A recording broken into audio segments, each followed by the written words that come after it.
يا أيها الإنسان ما غرك بربك الكريم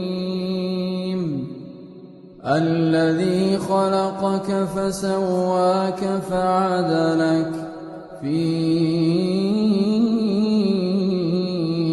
أي صورة ما شاء ركبك كلا بل تكذبون بالدين وإن عليكم لحافظين. تمام قسم کی تعریفات،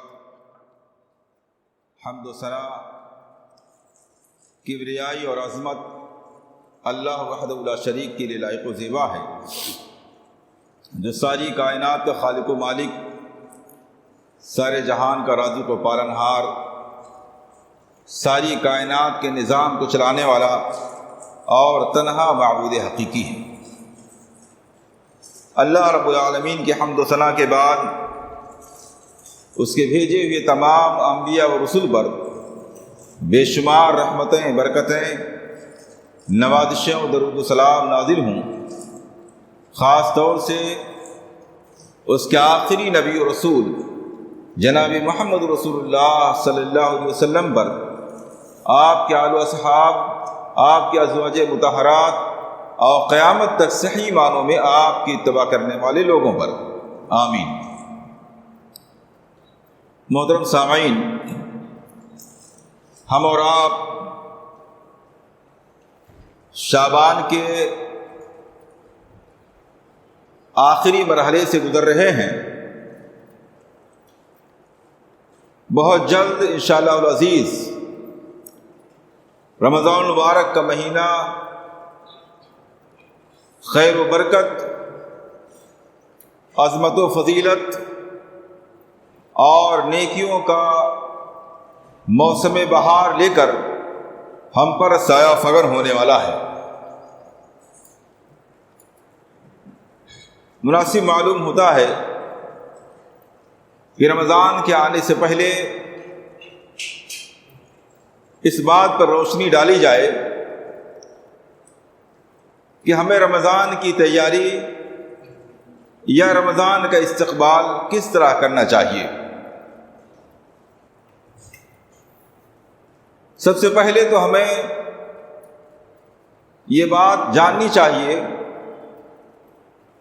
کہ جس طرح دنیاوی بہت سے کاموں کے کرنے سے پہلے ہی یا ان کے کرنے کا وقت آنے سے پہلے ہی کچھ تیاریاں کرنی پڑتی ہیں۔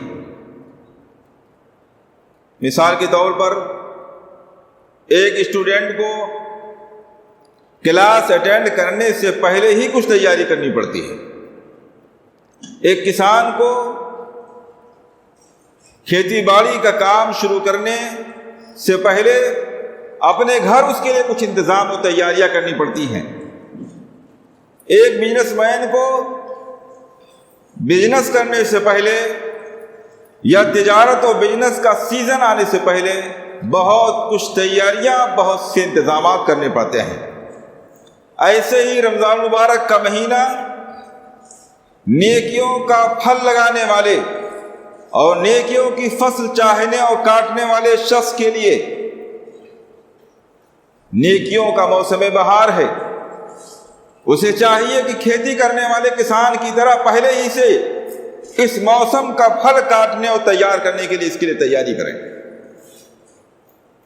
ایسے ہی نیکیوں کا موسم بہار ہونے کے ساتھ ساتھ رمضان کا مبارک مہینہ نیکیوں کی تجارت کا ایک سیزن ہے۔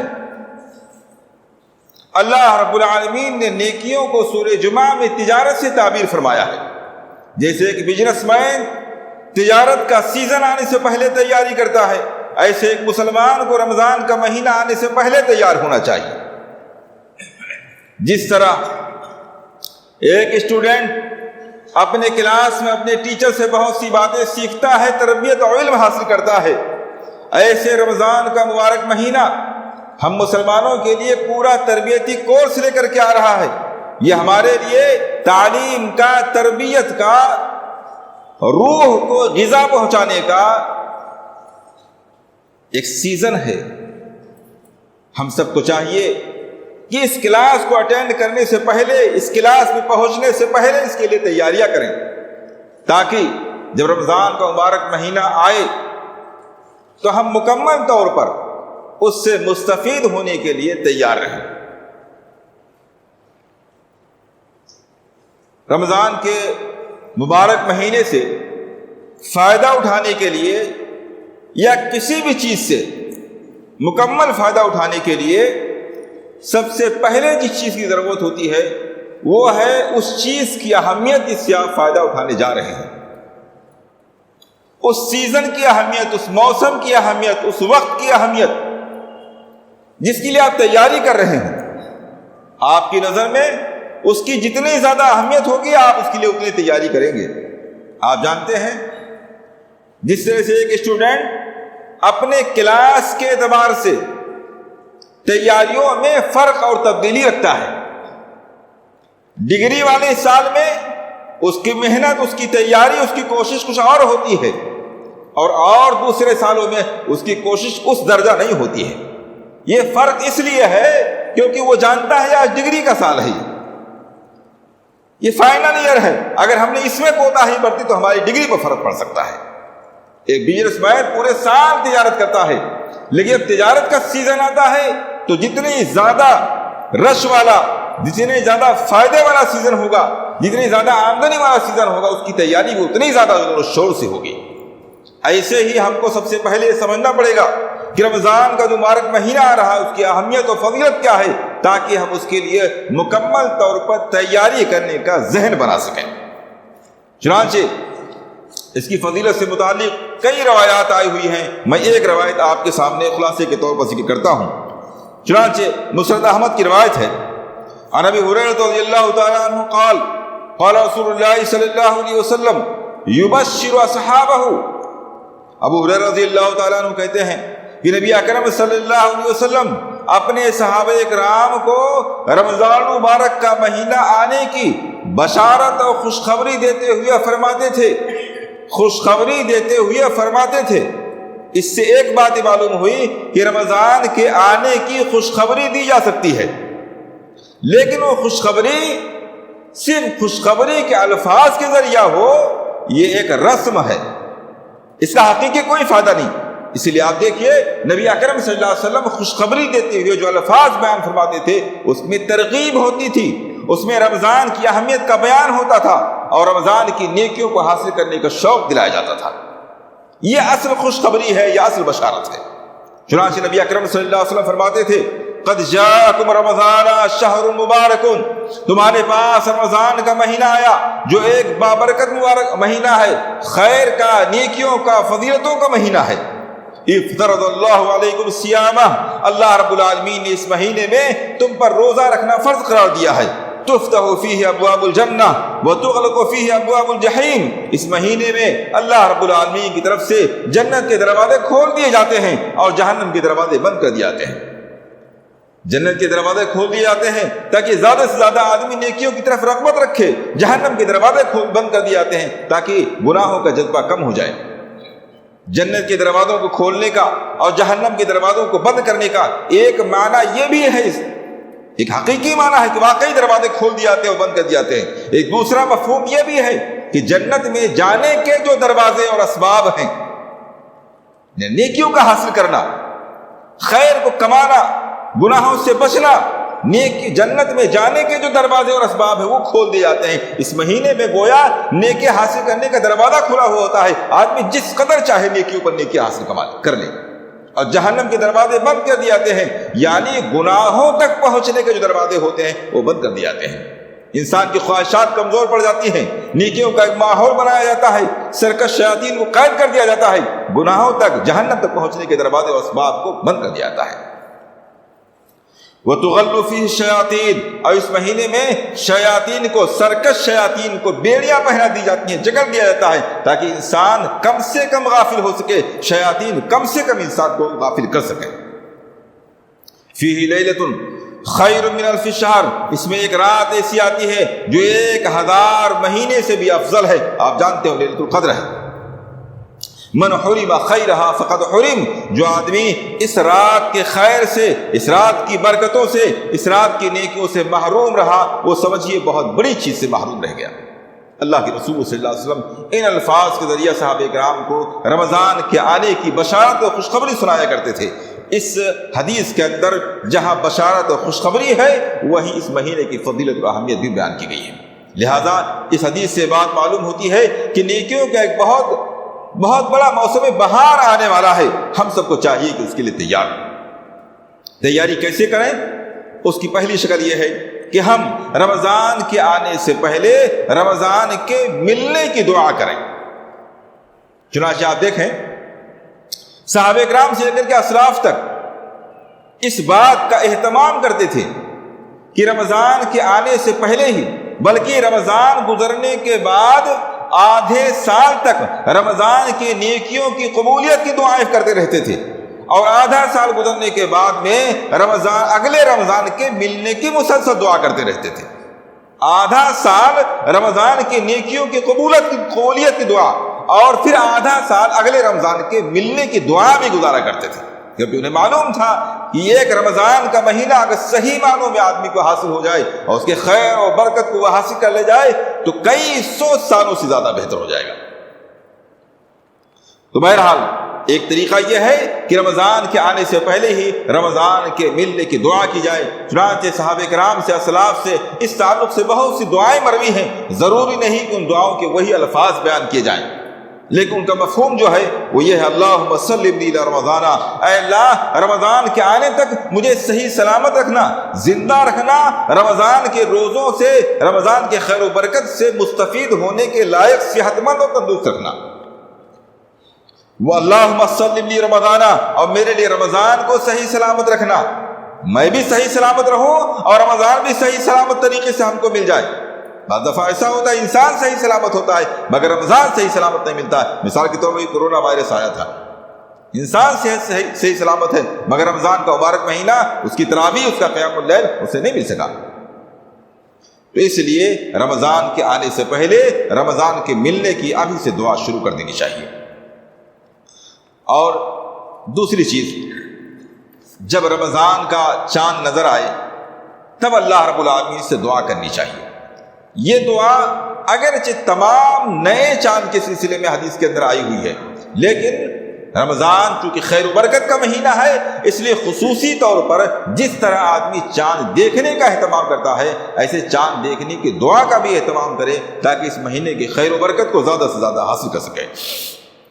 دعا ہے اللہم اہلہ علینا بالیمن والایمان والسلامۃ والاسلام ربی وربک اللہ۔ اے اللہ رمضان کا چاند، رمضان کا مہینہ ہمیں عطا فرما، برکت کے ساتھ، ایمان کے ساتھ، اسلام کے ساتھ اور سلامتی کے ساتھ۔ ربی و ربک اللہ، میرا رب اور تیرا رب ایک ہی ہے۔ چاند دیکھتے وقت یہ دعا پڑھنی چاہیے تاکہ اس مہینے کی خیر و برکت کو اس دعا کے ذریعے بھی حاصل کیا جا سکے۔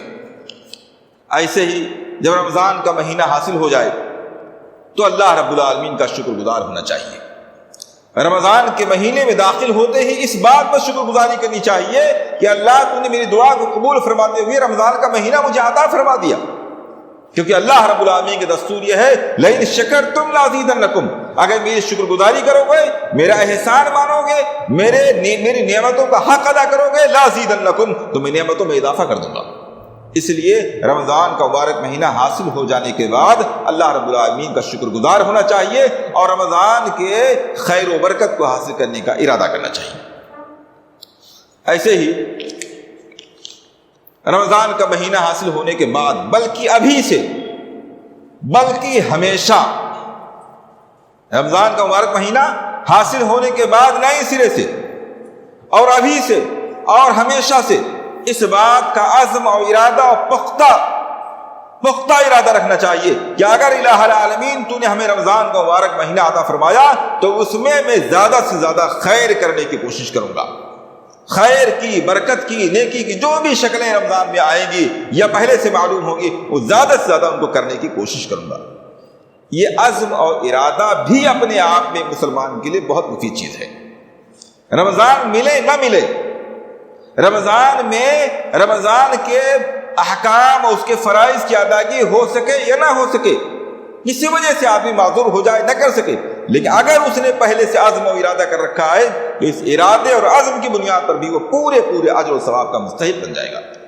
اس لیے عزم و ارادہ کرنے میں کسی طرح کا کوئی خرچ نہیں، کوئی کوتاہی نہیں کرنی چاہیے۔ ہم کو ابھی سے ارادہ کرنا چاہیے رمضان کی نعمتوں کو اور اسے خیر و برکت کو حاصل کرنے کی، اس لیے کہ نبی اکرم صلی اللہ علیہ وسلم نے ارشاد فرمایا، عن ابی ہریرہ رضی اللہ تعالی عنہ قال قال رسول اللہ صلی اللہ علیہ وسلم من ہم بحسنۃ فلم یعملها کتبت له حسنہ، جس آدمی نے کسی نیکی کو کرنے کا عزم کر لیا، پختہ ارادہ کر لیا، اور کسی عذر کی بنیاد پر وہ نیکی نہ بھی کر سکا، کتبت له حسنہ، تب بھی اس کے لیے ایک نیکی لکھ دی جاتی ہے۔ عمل نہیں کر سکا، صرف ارادہ کر لیا تھا، تب بھی ایک نیکی لکھ دی جاتی ہے۔ وَمَنْ هَمَّ بِحَسَنَةٍ فَعَمَلَهَا، جس نے نیکی کا ارادہ کیا اور اس پر عمل بھی کر لے گیا، كُتِبَتْ لَهُ عَشْرًا إِلَىٰ 700 ضِعْفٍ، تو اللہ رب العالمین اس کے عمل کی وجہ سے ہر عمل کے بدلے میں 10 گنا سے لے کر کے 700 گنا تک نیکیوں اور اجر و ثواب سے نوازتا ہے۔ معلوم یہ ہوا کہ صرف نیکی کرنے کا ارادہ کر لیا جائے اور خدا نہ خواستہ آدمی اس ارادے پر عمل نہ کر سکے، تب بھی اللہ رب العالمین کے فضل و کرم سے ایک نیکی کا انسان مستحق بن جائے گا۔ اس لیے ہم اور آپ کو چاہیے کہ ابھی سے رمضان میں زیادہ سے زیادہ نیکی حاصل کرنے کی عزم اور ارادہ لے کر کے بیٹھیں۔ ایسے ہی رمضان کا مبارک مہینہ عام مہینوں اور عام موسموں کی طرح سے سرسری میں نہ لیں، بلکہ اسے ہم اپنی زندگی کی نئی کتاب شروعات کرنے کا مہینہ تصور کریں۔ اگر انسان یہ تصور دماغ میں بٹھا لے کہ رمضان کے مہینے میں اپنی زندگی کے ہم نئی کتاب شروع کریں گے، ایک آدمی 50 سال کا، 40 سال کا، 30 سال کا جو بھی زندگی گزار چکا ہے، وہ چاہے تو خاص طور سے رمضان کے مہینے میں وہ اپنی پچھلی تمام نیکیوں کی، گناہوں کی جو کتاب ہے اسے بند کر کے اور یہاں سے ایک نئی زندگی کی شروعات کر سکتا ہے۔ اور رمضان کو ہمیں اسی اعتبار سے دیکھنا چاہیے، اس لیے کہ اللہ کے رسول صلی اللہ علیہ وسلم نے ارشاد فرمایا، التائب من الذنب کمن لا ذنب له، گناہ سے حقیقی اور سچی توبہ کرنے والا آدمی ایسے پاک و صاف ہو جاتا ہے جیسے کہ اس نے گناہ کیا ہی نہ ہو، کوئی گناہ ہی نہ ہو۔ رمضان کا مہینہ آئے تو آدمی کثرت کے ساتھ توبہ اور استغفار کے ذریعے اللہ رب العالمین کو راضی کر کے یہاں سے اپنی نئی زندگی کی ایک نئی کتاب شروع کر سکتا ہے۔ ایسے ہی رمضان میں جو بہت سے کام کیے جاتے ہیں، عام طور سے وہ کام دوسرے اور دنوں میں اتنے زیادہ اہم نہیں ہوتے ہیں، اس لیے رمضان میں مخصوص طریقے سے جو کام ہم کو کرنے پڑتے ہیں ہم اس کے عادی نہیں ہوتے ہیں، اور یہ عادت مشق کے ذریعے آئے گی، اور غالباً اسی لیے اصل وجہ تو وہ تھی شعبان میں نبی اکرم صلی اللہ علیہ وسلم کے روزہ رکھنے کی، جو آپ نے ارشاد فرمایا کہ اس میں اعمال اٹھائے جاتے ہیں، لیکن شعبان میں کثرت کے ساتھ روزہ رکھنے کا ایک مزید فائدہ یہ بھی حاصل ہوتا ہے کہ رمضان کے مہینے میں روزہ رکھنے میں، یہ رمضان کے مہینے میں اللہ کی طرف رجوع کرنے میں، اپنے اوقات کو فارغ کرنے میں جو مشقت آتی ہے آدمی اس کو برداشت کرنے کا شعبان ہی میں عادی ہو چکا ہوتا ہے۔ اس لیے ابھی سے رمضان کے کاموں کے عادی بنیں۔ کام کیا ہے؟ اس کا مختصر سا خاکہ یہ ہے کہ صحیح بخاری کی روایت ہے، اللہ کے رسول صلی اللہ علیہ وسلم نے ارشاد فرمایا، من لم يدع قول الزور والعمل به والجهل فليس لله حاجہ ان يدع طعامه وشرابه، جو آدمی رمضان کے مہینے میں جھوٹی بات کرنا نہ چھوڑے، جھوٹی باتوں پر عمل کرنا نہ چھوڑے، جہالت اور نادانی کی باتیں کرنا نہ چھوڑے اور بولنا نہ چھوڑے، تو اللہ رب العالمین کو قطعاً اس بات کی ضرورت نہیں ہے کہ وہ بلا وجہ بھوکا پیاسا رہے، اپنا کھانا پانی چھوڑ دے۔ اس حدیث کے اندر اشارہ کیا گیا ہے کہ انسان رمضان میں جس طرح سے کھانا پانی چھوڑے ہوئے ہوتا ہے، بھوکا پیاسا ہوتا ہے، روزے سے ہوتا ہے، ایسے ہی وہ صرف پیٹ کا روزہ نہ رہ کر کے، صرف پیٹ کا روزہ نہ رہ کر کے اپنے پورے جسم کا روزہ رہے، اپنی آنکھوں کا بھی روزہ رکھے، غلط چیزوں کو دیکھنے سے بچے، اپنے کانوں کا بھی روزہ رکھے، غلط چیزوں کو سننے سے بچے، اپنی زبان کا بھی روزہ رکھے، غلط باتوں کو بولنے سے بچے۔ اسی لیے حدیث کے اندر آیا جو آدمی جھوٹ بولنا، اس پر عمل کرنا، جہالت اور نادانی کی باتیں کرنا نہیں چھوڑتا ہے، اللہ کو ایسے شخص کے بھوکا پیاسے رہنے کی کوئی حاجت نہیں ہے۔ اس لیے ابھی سے زبان کو، کان کو، ناک کو، جسم کو اور پورے اعضاء کو رمضان میں کیے جانے والے خیر و برکت اور نیکی کے کاموں کا عادی بنانا چاہیے، تاکہ رمضان میں کسی طرح سے گناہ میں ملوث نہ ہو اور رمضان کے خیر و برکت سے مکمل طور پر ہم مستفید ہو سکیں۔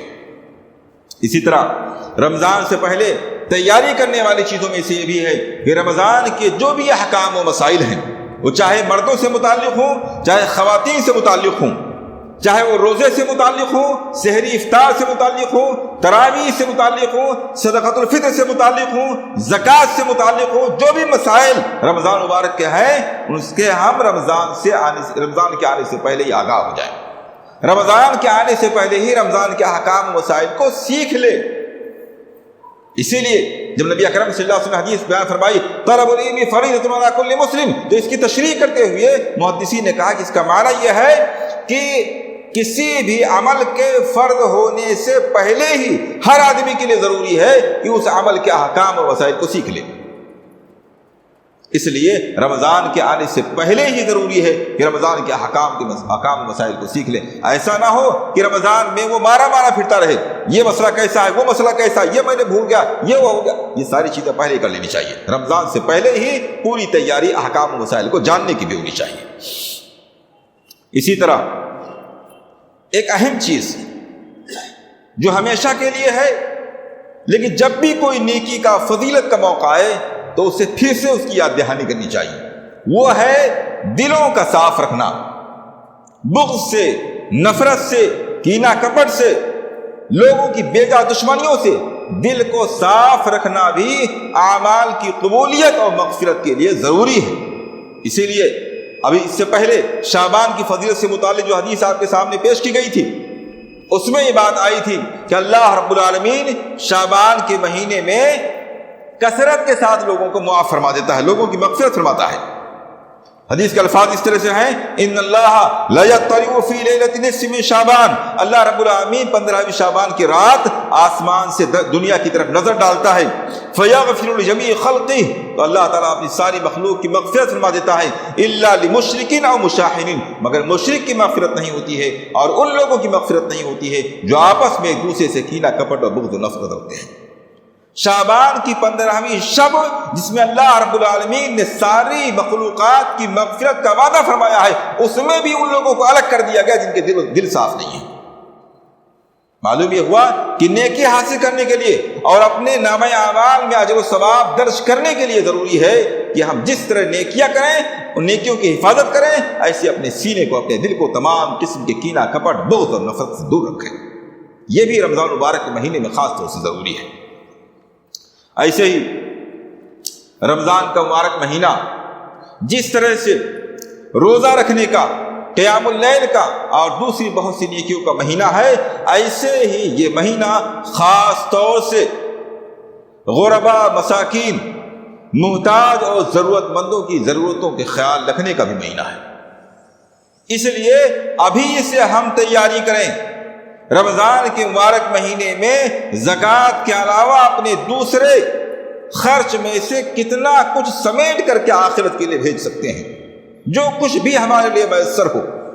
ابھی سے اس بات کا عزم کریں کہ ہم روزانہ رمضان مبارک کے مہینے میں کچھ رقم اللہ رب العالمین کے لیے ضرورت مندوں میں تقسیم کریں گے، غربا مساکین میں تقسیم کریں گے۔ نہ جانے کتنے ایسے غربا مساکین ہیں جنہیں صحیح طریقے سے سحری و افطار تک میسر نہیں، ڈھونڈیے، تلاشیے ایسے لوگوں کو اور ایسے لوگوں پر خرچ کرنے کا ابھی سے عزم و پلان کیجئے۔